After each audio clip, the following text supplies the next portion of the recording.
అందరూ నమస్కారం అండి. నేనండి మా నరేష్ మాస్టర్ చెప్పే సబ్జెక్ట్ లెక్కలు ఆంధ్ర బడ్జెట్ లో ఉన్నవన్నీ బొక్కలు టీవీ నుండి బొబ్బిలి బ్రహ్మనాయని మాట్లాడుతున్నాను. ఇక మ్యాటర్ ఏంటంటే నిన్న అసెంబ్లీలో ప్రవేశపెట్టిన 2025-26 సంవత్సరపు రాష్ట్ర బడ్జెట్ లో చాలా ఎగుడుదెగుళ్ళు ఉన్నాయని బయట టాక్ నడుస్తుందండి. ఇక బడికి పోయే ప్రతి పిల్లకాయకి 15,000 ఇస్తా అన్నారు కదండి. ఆ లెక్కన మన రాష్ట్రంలో బడికి పోయే పిల్లల సంఖ్య 87,42,000 మంది అండి. ఓ 2.5 లక్షల మందిని అనర్హుల కింద పక్కనెట్టిన 85 లక్షల మందికి గాను అయ్యే ఖర్చు ఏట 12,750 కోట్లండి. కానీ అలాట్ చేసిన బడ్జెట్ మాత్రం 9,400 కోట్లే అండి. మరి మిగతా లెక్క ఎక్కడ? ఇక ఇంచుమించు 54 లక్షల మంది రైతులున్న ఈ రాష్ట్రంలో ఒక్కో రైతుకి ఏట 20,000 చొప్పున అయ్యే ఖర్చు 10,800 కోట్లండి. కానీ అలాట్ చేసిన బడ్జెట్ మాత్రం 6,300 కోట్లేనండి. అంటే ఇందులో కూడా కోతలు కామన్ అనమాట. ఇక మన రాష్ట్రంలో 1,53 లక్షల గ్యాస్ కనెక్షన్లు ఉన్నాయండి. అందులో 23 లక్షల కనెక్షన్లు అనర్హుల కింద పక్కనెట్టిన 1,30 లక్షల కనెక్షన్లకు అయ్యే ఖర్చు ఏట 3,500 కోట్లండి. కానీ అలాట్ చేసిన బడ్జెట్ మాత్రం 2,600 కోట్లేనండి. అదేటి అంతేనా అంటే అర్హుల జాబితాలో 90 లక్షల కనెక్షన్లు మాత్రమే ఉన్నాయని చెప్తున్నారండి. మరి మిగతా 63 లక్షల కనెక్షన్లు అనర్హుల జాబితాలో ఎందుకు పెట్టారో కూడా చెప్పాలి కదా.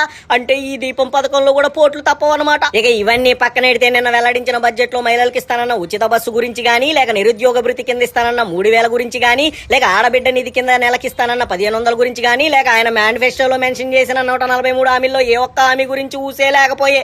ఇక మన బాబు గారిని నమ్ముకున్నందుకు మనం అంతా ఇక ఈ బడ్జెట్ లో ఉన్న బొక్కలు చూశాక నారావారి నోటి నుండి వచ్చిన మాట నెరవేర్చిన హిస్టరీ ఉందా ఏ పూట అని తెలిసి కూడా నమ్మి ఓట్లేసి 4వ ముఖ్యమంత్రిగా గెలిపించిన మన ప్రజల ప్రస్తుత ముఖ చిత్రం ఏంటో అని పలువురు విశ్లేషకులు గుసగుసలాడుతున్నారని సమాచారం అండి. ఉంటాండి మరి.